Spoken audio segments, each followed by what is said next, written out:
যাবে পৃথিবীর প্রতিটি কপাল।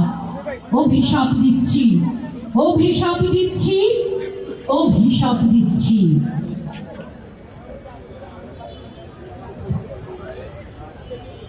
আমরা আবারও 1971 এই শহীদরা জীবন দিয়ে আমাদের একটি ভূমি দিল।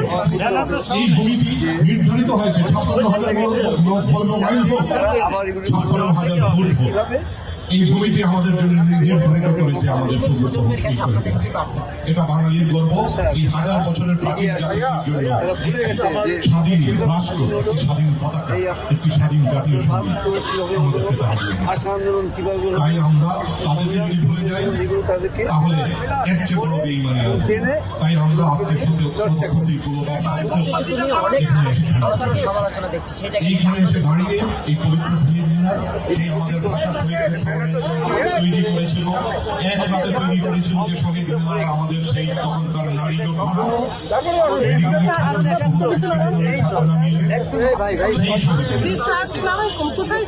আমরা বারবার ছুটে আসি। আমরা যখন বিপন্ন হই, আমরা যখন মনে করি আমাদের এখানে আসলে আমাদের ভোট, আমাদের এই কয়েক ইঞ্চি ভোট পর্যন্ত 34টি সংগঠন আছেন। তাদের মধ্যে বেশ কিছু সাংস্কৃতিক সংগঠন, মূলত মুক্তিযোদ্ধাদের সংগঠন, মুক্তিযুদ্ধের সংগঠন, সাংস্কৃতিক সংগঠন, আবৃত্তি সংগঠন, গণসঙ্গীতের সংগঠন, নাটকের সংগঠন, সব মিলিয়ে আমরা এই পর্যন্ত 34টা সংগঠন আছে। কিন্তু আমরা কোনো সংগঠনের নাম বলছি না এই কারণে যে আরও হয়তো আসবে। আমাদের একটা সম্মিলিত আয়োজন। আমরা 1971 সালের কাল রাত্রিটাকে তুলে ধরতে চাই। আপনারা জানেন যে 1971-এর এই অপারেশন সার্চলাইটটার প্রধান 4টা কেন্দ্র ছিল। একটা হচ্ছে ঢাকা বিশ্ববিদ্যালয়, একটা হচ্ছে রাজারবাগ পুলিশ স্টেশন, তৃতীয় হচ্ছে পিলখানার ইপিআর ঘাঁটি এবং চতুর্থ হচ্ছে পুরানো ঢাকা। আমাদের কথা না, যারা এই অপারেশনটা করেছে সেই সময়কার জিওসি অর্থাৎ জেনারেল অফিসার কমান্ডিং হামিদ রাজার একটা বই আছে, stranger in my own country. সেখানে অপারেশন ডকুমেন্ট দেখলে দেখা যাবে যে কোথায় কোথায় কাকে কাকে মারা হবে। জিসি দেবকে হঠাৎ করে মারা হয়নি, জ্যোতির্ময় গুহ ঠাকুরকে হঠাৎ করে মারা হয়নি, মনিরুজ্জামান স্যারকে হঠাৎ মারা হয়নি, শরাফত আলীকে হঠাৎ করে মারা হয়নি। এগুলো থেকে তালিকা করে তাদের বাড়িতে, এবং আমরা যেটা করেছি এই সম্মিলিত আয়োজন থেকে, আমরা ঢাকা বিশ্ববিদ্যালয়ের সেই কেন্দ্রগুলোতে আমাদের কিছু তথ্য এবং ছবি লাগানো আছে, যেমন রোকেয়া হল, সার্জেন্ট জহুরুল হক হল, এমনকি ব্রিটিশ কাউন্সিলে যেই 8 জন প্রহরায় ছিল পুলিশ, তাদেরকেও হত্যা করা হয়েছে। তাদের কবরের ছবি দিয়ে আমরা সেখানে একটা তথ্য দিয়েছি।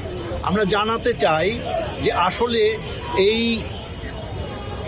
অপারেশন সার্চলাইটটা কতটা নিষ্ঠুর, ভয়াবহ, ভয়ঙ্কর ছিল। তারা আমাদের যে বটতলা আজকে আপনারা দেখেন, সেই বটতলাটা কিন্তু সেই বটগাছ নয়। যেই বটগাছটা তখন ছিল, সেই বটগাছটা অপারেশন সার্চলাইটের পরপরই তারা সেটাকে ইলেকট্রিক করাত দিয়ে কেটে ফেলেছে। করাতের কেটে ফেলার পর আবার মনে হয়েছে যদি শিকড় গজায়, সেজন্য এক্সকেভেটর দিয়ে শিকড়ও তুলে নিয়েছে। তারপরে আজকের বটতলা, এবং এই বটগাছের বয়স হচ্ছে আমাদের স্বাধীনতার বয়স। আমরা এখন যেটা চাই যে এই যে 71-এর গণহত্যা এবং জেনোসাইড, এটার আন্তর্জাতিক স্বীকৃতি এবং জাতিসংঘের এবং আন্তর্জাতিক স্বীকৃতির মধ্যে 4টি বড় বড় সংগঠন যারা জেনোসাইড নিয়ে কাজ করেন তারা দিয়েছেন। আমাদের পার্লামেন্টেও গণহত্যা দিবস হিসাবে 25শে মার্চকে ঘোষণা করা হয়েছে। গত 20শে মার্চ, অর্থাৎ খুবই ইদানিং 20শে মার্চ কিন্তু আমেরিকার কংগ্রেসে হাউস অফ রিপ্রেজেন্টেটিভে আরেকটি প্রস্তাব উঠেছে। আমরা নিশ্চিত যে আমাদের আন্দোলন চালিয়ে যেতে পারলে কোনো এক সময় আমাদের এই নৃশংসতম জেনোসাইড, এটা আন্তর্জাতিক স্বীকৃতি পাবে।